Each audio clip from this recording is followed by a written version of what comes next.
Good morning, afternoon and evening my crazies, and my name's Angela and I'm the Crazy Poppy Lady, and I'd like to welcome you back to Throwback Friday number 58. So on today's video I have got a yarn review, a book review and of course a Whip Spits and Chat number 58. So come on and let's go and have a nose and let's see if there's any changes or extra bits I can add in this week.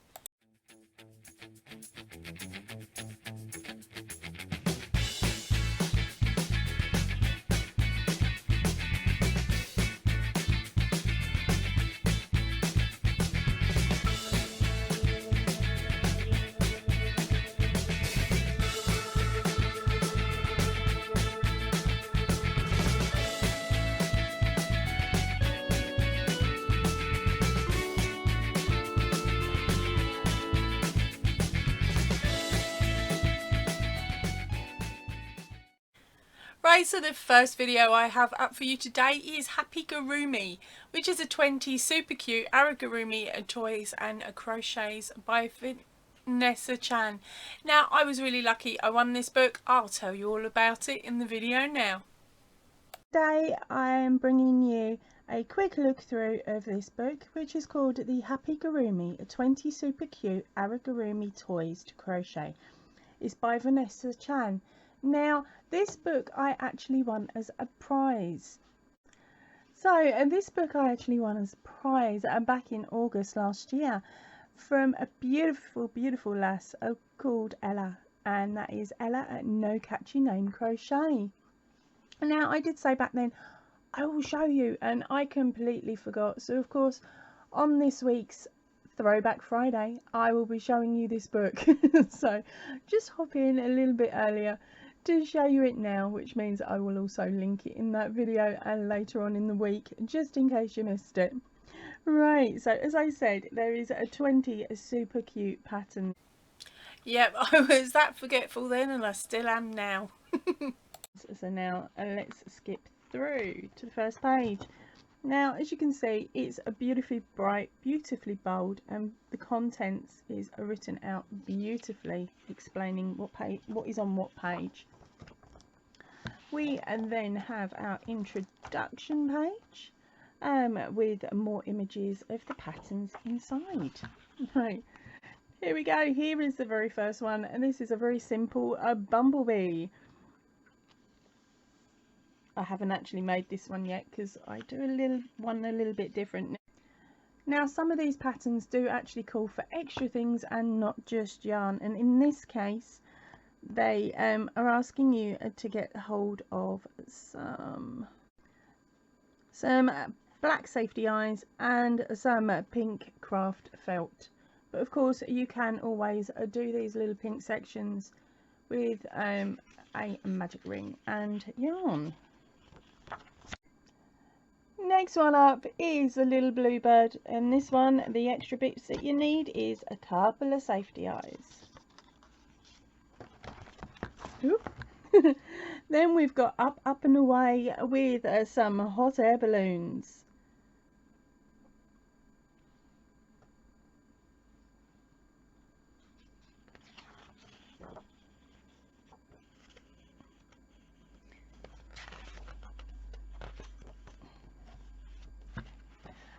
Then the next one up is these cute little daisies, and again it's safety eyes with a little bit of that pink stuff. And here's the one I know a certain person who would love to see. It's a squirrel! And his little caption says, "You're nuts if you don't want to crochet me," which I think is quite sweet. And then this one here is a sun, and it says, "My future's so bright, you ought to wear shades."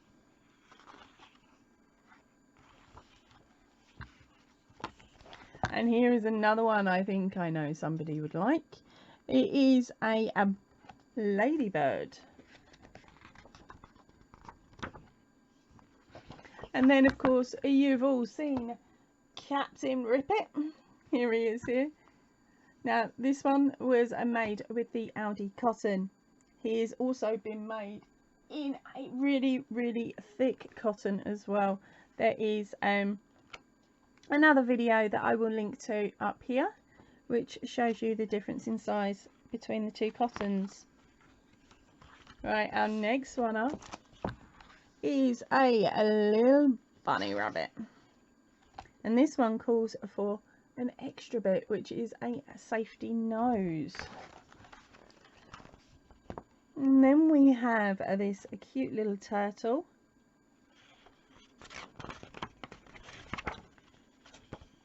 Pattern for this one's quite long. And there is this really cute little dog. We'll nickname him Patch because of the patch on his eye. You need 2 safety eyes and a safety nose to help complete this one. Oh, don't sneak a peek. Not yet.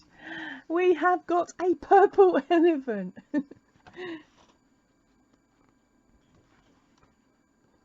And then next one up, next one up here is a whale. I love the spout on this one, a very creative idea.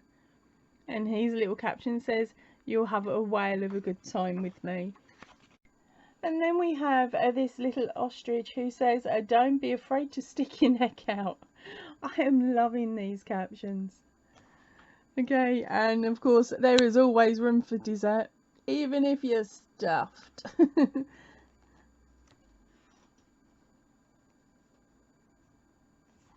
Next one up is some balloons. So these are party balloons.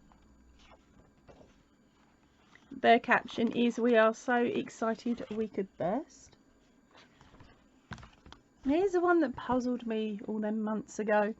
This is for the root beer, and they call me the king of pop, says his caption. And then we have the party cat, who's saying party time because it's always somebody's birthday somewhere. How very true those words are. Yep. And then we have a birthday present. Very inventive way of doing the mouth there. And we have the birthday cake, because it's not a party without a cake.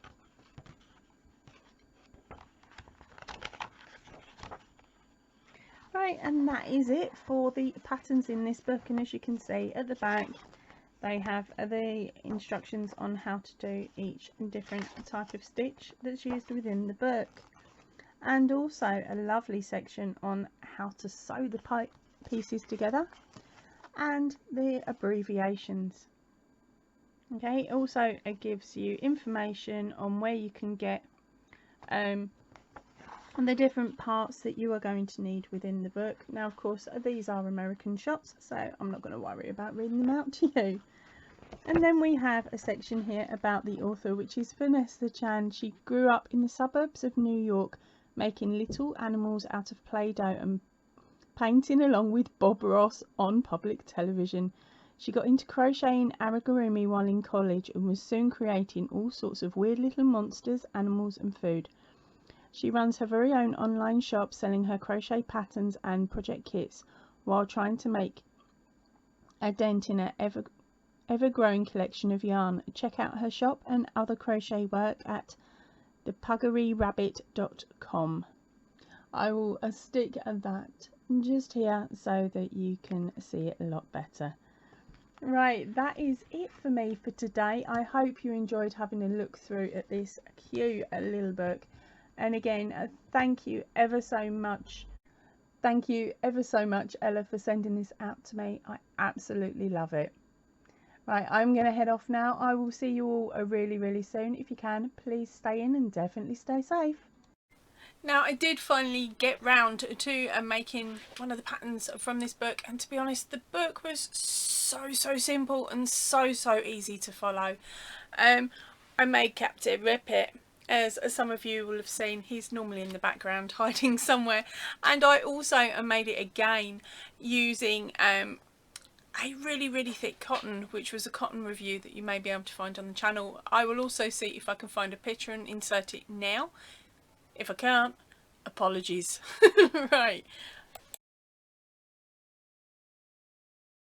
Alright, so now it's time for the next video, which of course is the yarn review. It's the Michelena bubble.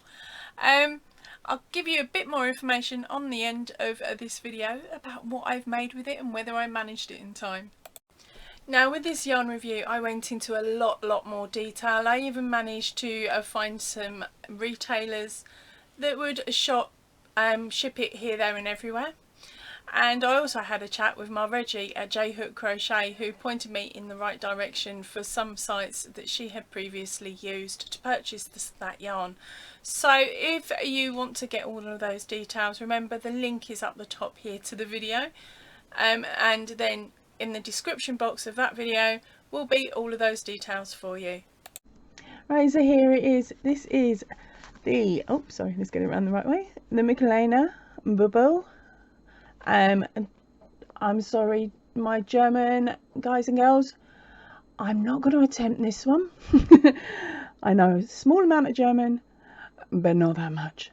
Far too many letters. Right, but let's get on and have a look. What I'm going to do is put a photograph up of the colourway that I have in a few moments, as it may not be showing as a true to colour on my video and equipment.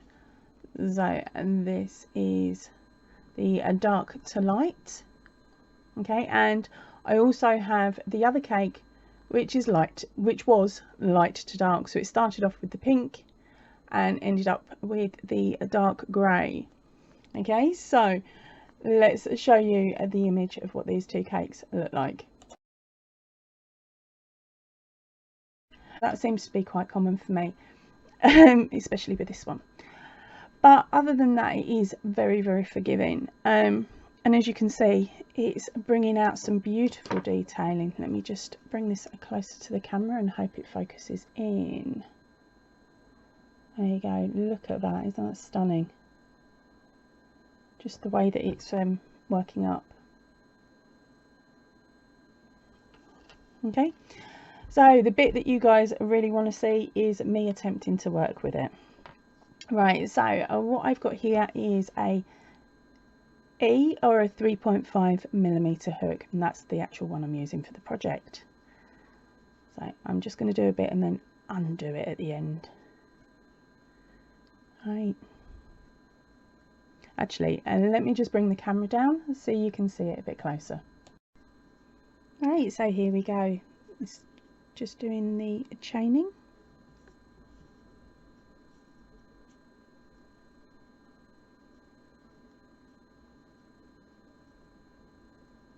Sorry if you can hear breathing, I'm having to lean over the camera so I can actually see my stitches this time.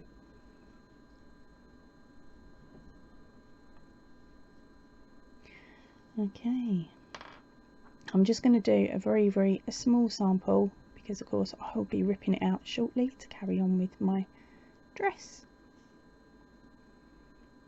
So there we go, that is it as a chain. So it really does pick up the definition in the stitch, and you can see that really nicely. So now to go back into the chain, and let's do some single crochets.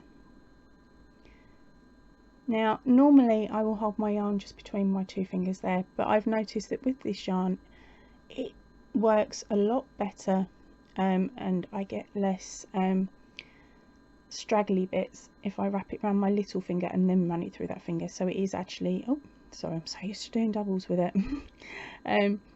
So by wrapping it around my hand like that, it means then that the strands are coming through a lot neater. Right.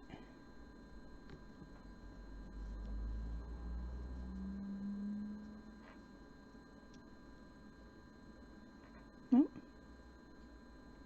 Yep, missed the yarn.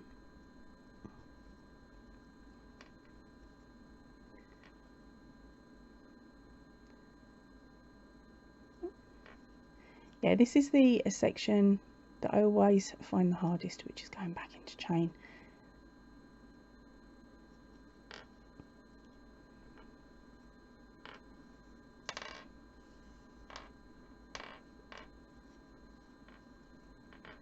Yep, my bead trick's not working. That's alright, I'll sort that in a millisecond when I get to the end of this row.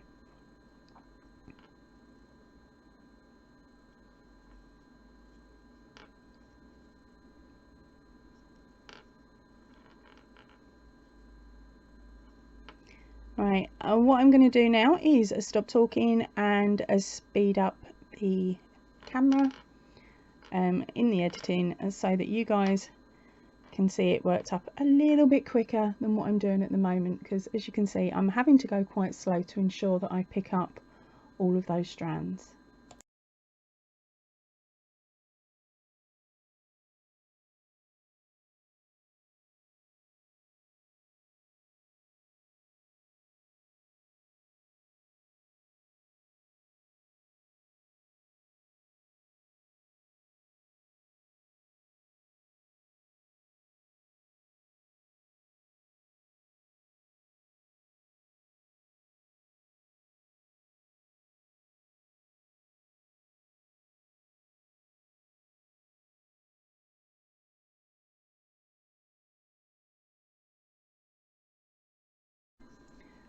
Now on to half double crochets.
Now on to double crochet.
Now for treble crochets.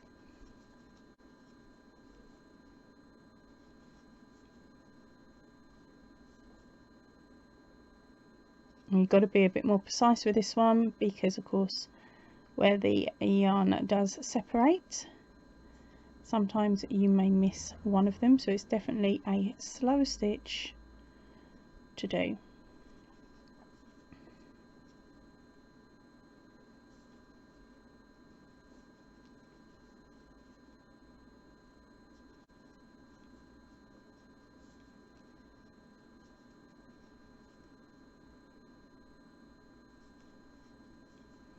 Now I'm only going to do one row of these because of course I'm going to be showing it you in a second. Oh,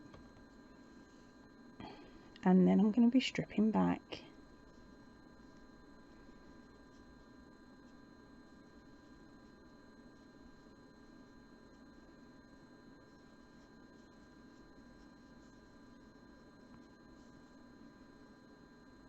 See, there it is, there's the missing one part of the stitch.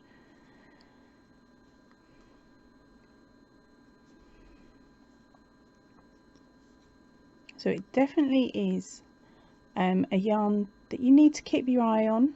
Now you've got to remember I am used to working with acrylic yarns that have no real need to be watched once you know what you're doing. So this one is definitely a challenging yarn for me, but to be honest, I'll swap stitches. But to be honest, I'm actually enjoying working with it. It just means that the stitches that I'm doing, the stitch work I'm using it for, means that I have to take my time with each individual stitch to make sure I'm extremely precise with it, which is actually meaning that I get a really nice looking fabric at the end of it, as you can see above.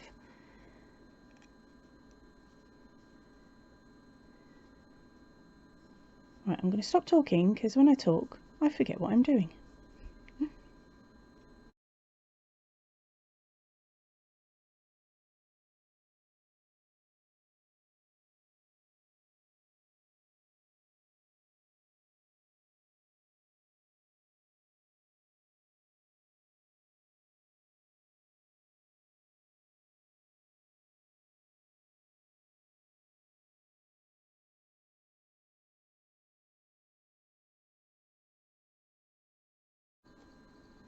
Right, so there we go, and there is our sample. Let me find a piece of white paper and I'll show you what it looks like.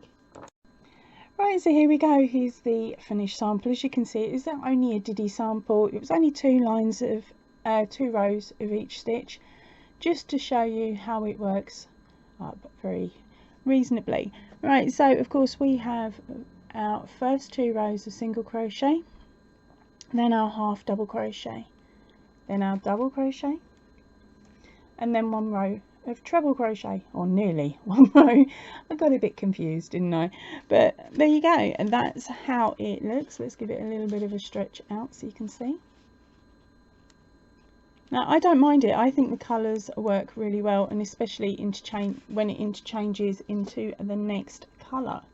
And actually by putting a white background behind it, it's showing the colours up a lot closer on camera.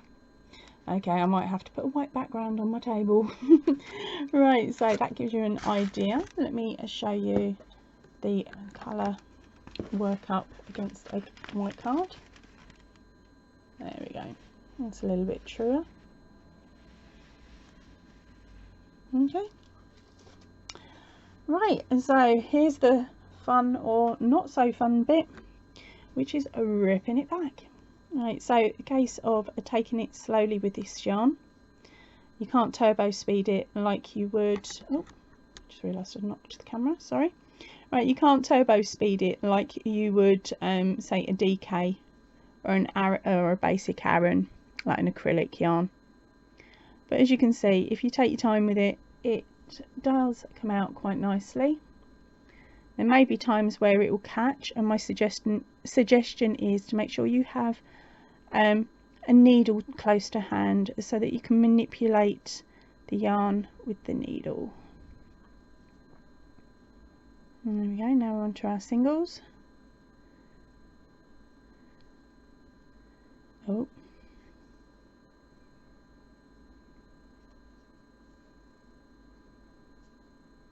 And guess who hasn't got a needle to hand? Ah, that was where I mucked up my stitch right at the beginning. That's why I had that extra little bit of pink running through. There we go. And that is it. Okay, so yes, I did finish that dress. Yes, I did wear it to the wedding. I even got compliments and had somebody ask me if I'd make them one. Until I told her how much the yarn was going to cost alone, and then she looked at me and went, "And you ain't added nothing else on, have you?" I went, "No." She went, "Best leave it then." I did tell her it was going to cost her £1 million though, so there we go. Our next video up is Whips, Bits and Chat number 58. Right, so as some of you know, I'm actually in the process of trying to make a dress for a wedding next month. Fingers crossed it goes okay, and fingers crossed I don't run out of yarn. There is a very high possibility that I will be running out, because when I bought the yarn originally, I hadn't looked into the pattern I wanted to make, so I didn't realise the designer's a lot shorter than me and a lot skinnier than me. So I've bought the same amount of cake that she said she used, the same amount of yarn. So now I'm looking at it thinking I'm about basically I am a lot taller and a lot wider than her. So my first cake, I'm coming up to the end of it now. It's alright, I've got it sitting here, so I'll show you in a second, but I'm coming up to the end of my first cake now, and I'm sitting here thinking this first cake will cover from below my bra strap to possibly, if I'm really lucky, my underwear. That's if I'm not wearing my granny knickers. So I'm sitting here thinking, well, my second cake, I was meant to be stripping some of that off of the second cake to make the top half of the dress, and then use the rest for the bottom half. But I'm now looking at it and thinking, well, I may not actually have enough yarn to cover that and get a reasonable length. So I'm going to just keep working at it with the yarn cake that I've got at the moment that I've nearly finished, and then reassess. And fingers crossed I will have enough to either do the top section or make the dress longer. It's going to be one or the other, which means my dress is not going to look as similar as the one that I actually wanted to make originally. Let me show you what I've got so far. Now, the information for this pattern will be in the drop down box down below, and if I remember, I will also pop it in a link up above. Right. So here it is. That's how much I've got done so far. Now, I've actually folded this into threes, and you work in the round, so I'll admit it is a lot wider. And it does sit, I don't know if I'm going to be able to, yeah, it does sit quite nicely around, and it does fit because I've tried it on now. I keep trying it on just to make sure. Yeah, so that is the dress so far. And the cake I used, or I'm using, is the McLeana Bubble, and that is a German brand. Okay, so about a week and a half, maybe 2 weeks ago now, I came across a post on one of the groups that I'm on in Facebook, and there was a lady called Pippa who is addicted to amigurumi, and she is using her box of cottons, the ones I've got up there, the box from Aldi, and she is seeing how many different little creatures she can make using just that yarn. So I thought, do you know what, I'm gonna have a nose. So I'm gonna just jump onto her little Facebook page, and I will put the details along the screen here and a link in the drop down box. And basically I'm just going to read her statement. Really, it's easier me doing it like that. And she says, "Hi, my name is Pippa and I'm an amigurumi addict." She started a lockdown challenge to see how many of her crochet chums she can design and make from a box of amigurumi yarn. Okay, and she'll be posting her results and free patterns for each of the characters that are available on her website. Now, you can sign up to the website, and then she'll fire you off an email each week with the newest pattern. So this week's pattern is a koala, whereas I am doing a different pattern. I'm trying to remember which number it is, give me a moment. A perky pink parrot, and he's going to be, or she's going to be, about that tall. I'm getting there. I think I've got feet left to do and possibly a wing. So hopefully I'll get to show you that in the next couple of weeks. And now she has got an array of free amigurumi patterns. Hold on a second, I'm just trying to pull it up again. Her blog actually shows 20 at the moment, and they're each individually numbered. So number 1 is a frog, number 2 is a lion, 3 is a monkey, and number 4 is a bird. I can't think what they're called. Number 5 is a rainbow hedgehog, and number 6 is a penguin, 7 is a teddy bear, number 8 is a hippo, and number 9 is a giraffe, 10 is a duck, 11 is a rabbit, number 12 is a pig, 13 is a crocodile, and he looks really cute. Number 14 is a crab, number 15 is a cat, 16 is a purple elephant, 17 is an octopus, 18 is a fox, and 19 is a unicorn, and number 20 is a bumblebee.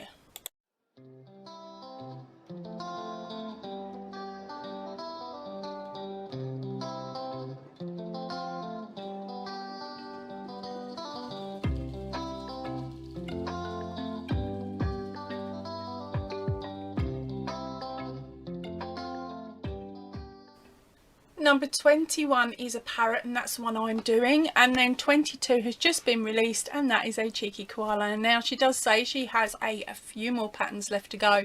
So if you're into amigurumi and you'd like to take a nose, check the link down below. That will take you through to her own webpage, and there's also her Facebook group link down there as well. So you've got 2 links to play with, and they're all free patterns. Right, so of course last week it was my daughter's birthday, and I did get to show you the cake in last week's Whips and Bits. Now, there's a funny story that goes along with this cake now, like there normally is with me. Something goes wrong. Well, we've decorated the cake and put on the candles, but we didn't put a full 16 on, and just because there wasn't space amongst all the frogs. But what I did actually get was some of those sparkler candles that you can stick on, and then you light them just as you walk in the room, so they sort of throw off sparkles. Now, I'm not very good when it comes to sparklers at the best of times, and Muggins here was the one that was holding the cake. Don't panic, there's no burn, there's no injuries, just in case you were worried.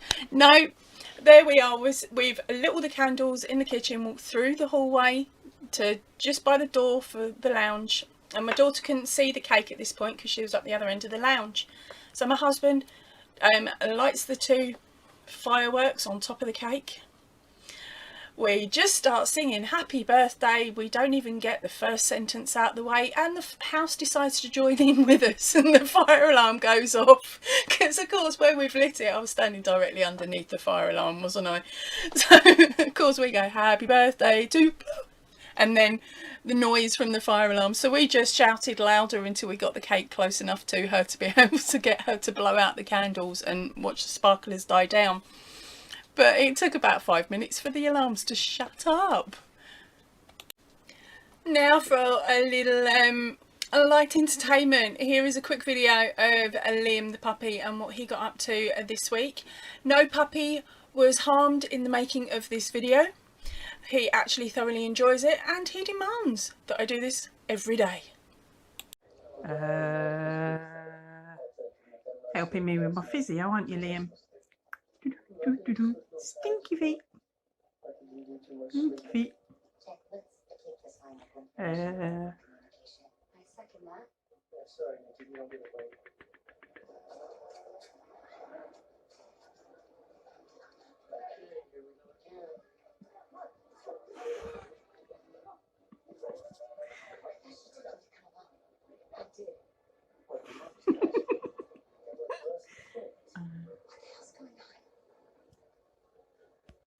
I had a little bit of luck this week. Okay, it's not yarn related luck, but when you're stuck doing all the housework, something like this normally cheers me up, and I don't know, does it cheer you up too?